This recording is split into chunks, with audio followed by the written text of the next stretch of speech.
All praises, glory, and honor to Yahawashi Bahasham Yahawashi Bahasham Yahawashi. All right, Shalom, brothers and sisters in this truth. I'm your brother, Mr. LJ, coming to you again with another lesson. Lord willing, this will be edifying to you. So this is the first lesson of a series of lessons that I'm going to be putting out called Calamity series. And these series are going to focus on 4 particular calamities that are prophesied in the Bible. And they are the persecution by the sword, the famine, the pestilence, and then, of course, the finale, the grand finale. Those are going to be destroyed in the lake of fire, which we know the nuclear missiles that's going to be bombarding Great Babylon. Okay, so now as we look around the world here, and let's take a look here just in Babylon itself here.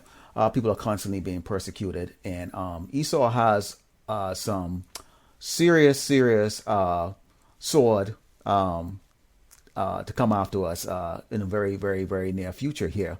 Okay, and we also know that this is going to spread across the world, and all of this is being brought on by Yahawashi Bahasham.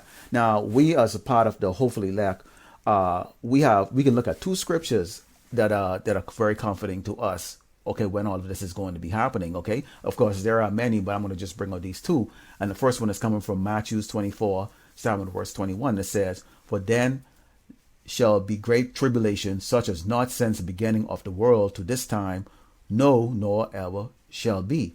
And except those days shall be shortened, there shall no flesh be saved, but for the elect's sake, those days shall be shortened." And we as the hopeful elect, we look at that and we can see that this is Yahawashi Bahasham bringing judgment to this wicked world, and especially this wicked kingdom.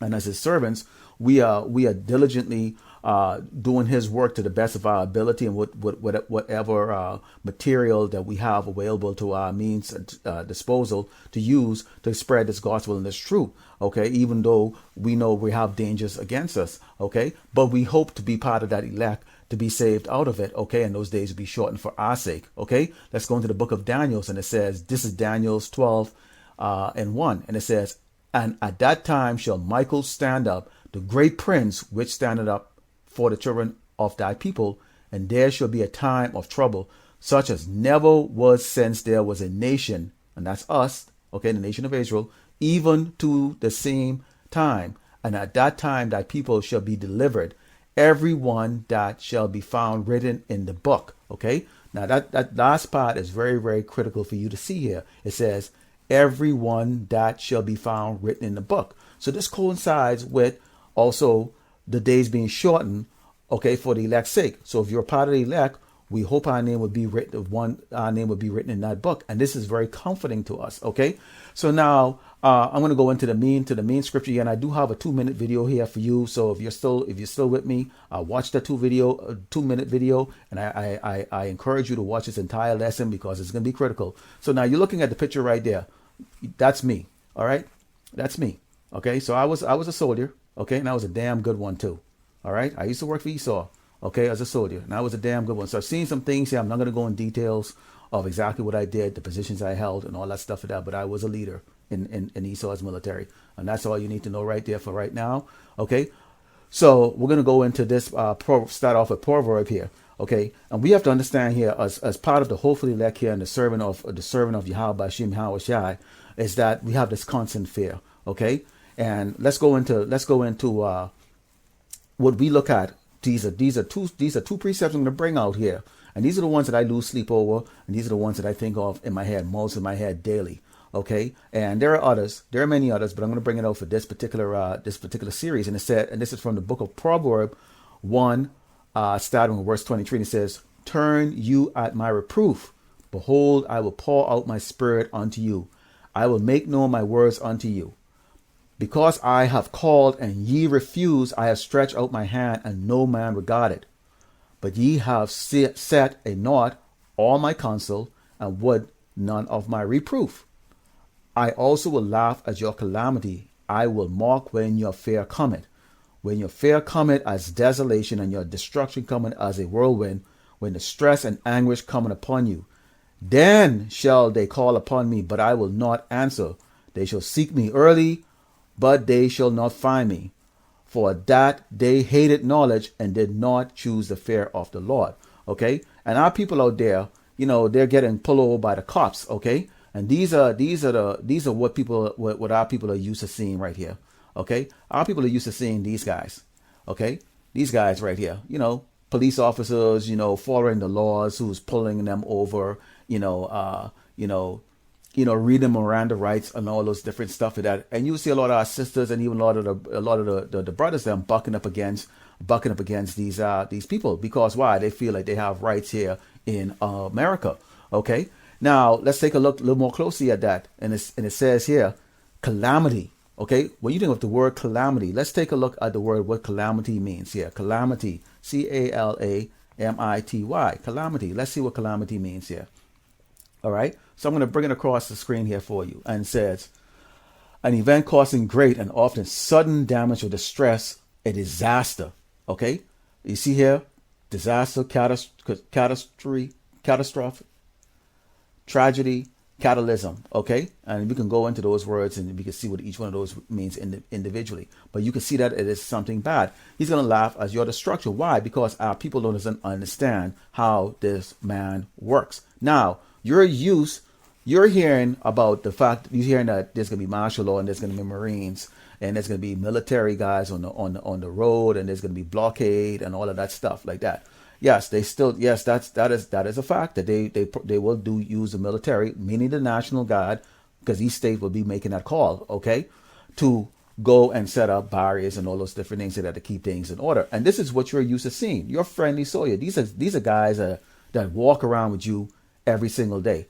Some of them in the National Guard, some of them in the reserve. They have a regular job out there on the weekend. They, maybe a couple of weeks out of the year, they go into different training and all that stuff like that. And yes, they do deploy and do all these other different things here. Okay, so that's what you're used to seeing, and you probably know some of these guys. Okay, and so that's what you see coming here. And there's a lot of Jake that's among these so-called friendly soldiers. Okay, but what you need to understand is this. Is how Esau really works. And I'm going to bring out a video to show you who really is going to be part of that calamity, okay? That desolation that's going to be coming. When you have that faint of heart, okay, you're going to see who really is going to be coming, okay? And this is why we put out this lesson, okay? So let me show you this 2-minute video here, and then we're going to go discuss this a little bit further here. All right? Bear with me. The company formerly known as Blackwater will always be linked to the first decade of the so-called War on Terror. And it should, because it made billions of dollars off it. Blackwater was essentially a private army, a company founded by a right-wing former Navy SEAL Eric Prince, who made a lot of money providing mercenaries to the U.S. government. The invasion of Iraq was a gravy train for Blackwater. The State Department contracted it to guard American officials around Iraq, but soon allegations began surfacing that put the company in the spotlight. These included drunken behavior, drug use, overbilling the State Department, that means you taxpayer, smuggling weapons, and harming civilians. When the State Department sent an official to Baghdad to investigate these allegations, a Blackwater manager threatened to kill him. So, what did the U.S. Embassy there do? It told the investigator to leave Iraq immediately because he was disturbing Blackwater's operations. A few weeks later, Blackwater guards killed 17 civilians at Baghdad's Nisr Square. It was a turning point for both Blackwater and the U.S. war in Iraq. The Iraqi government dropped the immunity contractors had from Iraqi courts and made those companies apply for a license to work in Iraq, but wouldn't give one to Blackwater. In 2009, the State Department said it wouldn't renew Blackwater's contract in Iraq. The name was becoming toxic, so the company changed it to Z Services. But the bad publicity continued. In 2010, 5 former executives were charged with illegally hiding weapons at the company's headquarters in North Carolina. The case fell apart when the defense claimed Blackwater was keeping the guns for the CIA. Z's identity as the company formerly known as Blackwater was hard to shake off, so it renamed itself again in 2011.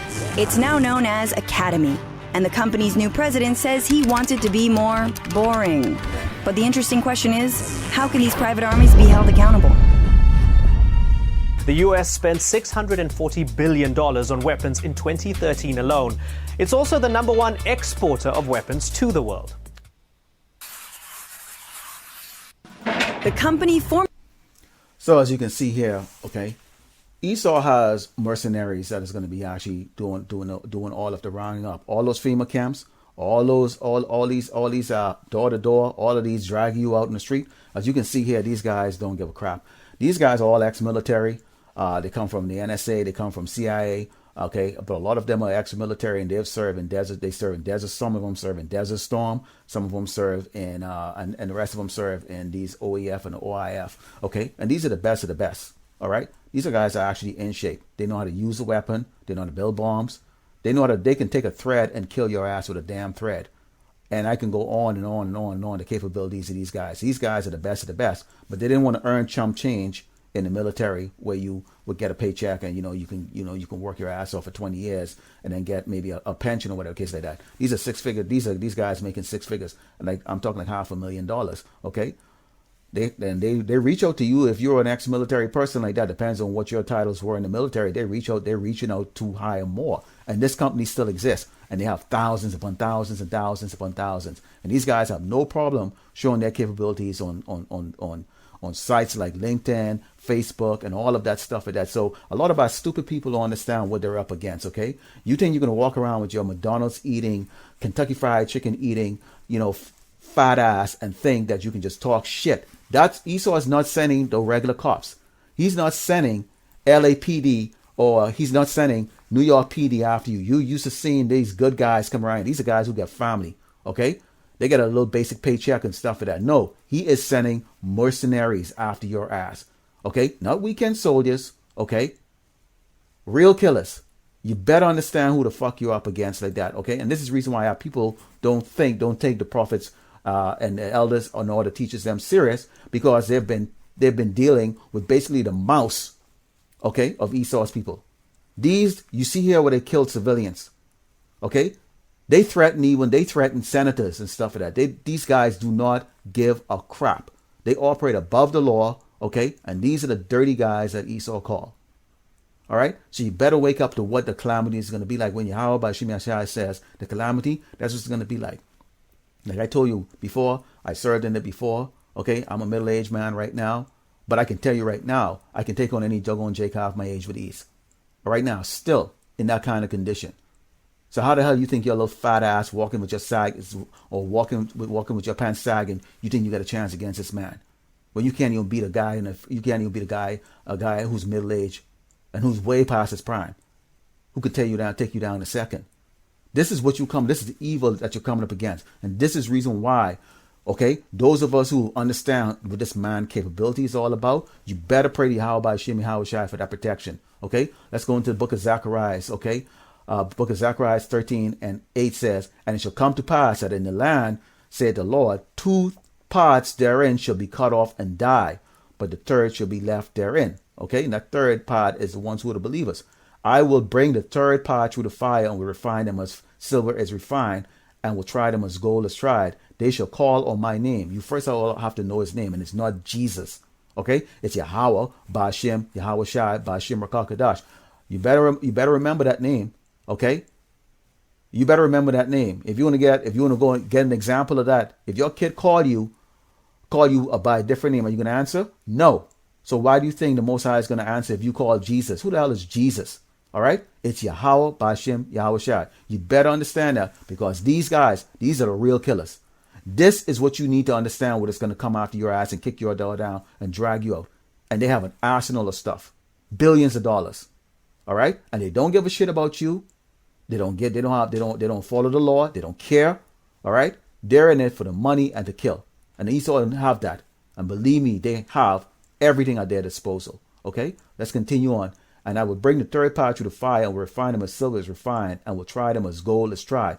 They shall call on my name, and I will hear them. I will say, it is my people.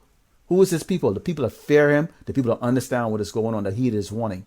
And they shall say, the Lord is my power. All right? This is critical and important. So I watched the elders them out there. They was teaching yesterday. I watched the brothers out there, Amwan Abad, Yahweh Maccabees. Okay, and it goes on and on. Mysteries of the Trilogy Kingdom. And people walk past them as if they have a future. How the hell you have a damn future? You don't even have a damn job. You can't even feed your damn self. This Edomite king of yours that you put up there has to feed you. All right? And he is going to be allowed by Yahawashi Bahasham Yahawashi to put your ass down. 2/3, 2 parts. And the rest of us praying for mercy is going to go through some hell, okay, to earn our crown. to earn our place on that chariot and to earn our place in the kingdom. Okay? So you people better understand. You better wake up. You better wake up. And this is reason why we fear Yahawashi Bahasham Yahawashi, because this is what he would send after you. Okay? It's not Esau that we fear. We fear Yahawashi Bahasham Yahawashi. All right? And we're praying for that protection, and we're going to do his work. So this is just the first part right here. I want to keep it under 15 minutes right here. Lord willing, this was edifying to you. I like to give all glory and honor to Yahawashi Bahasham Yahawashi Bahasham Rakakadash. I like to give a shout out and double honors to the elders of Great Millstones and the brothers out there that are teaching this truth, and also to you brothers and sisters out here that are tuning in. Shalom.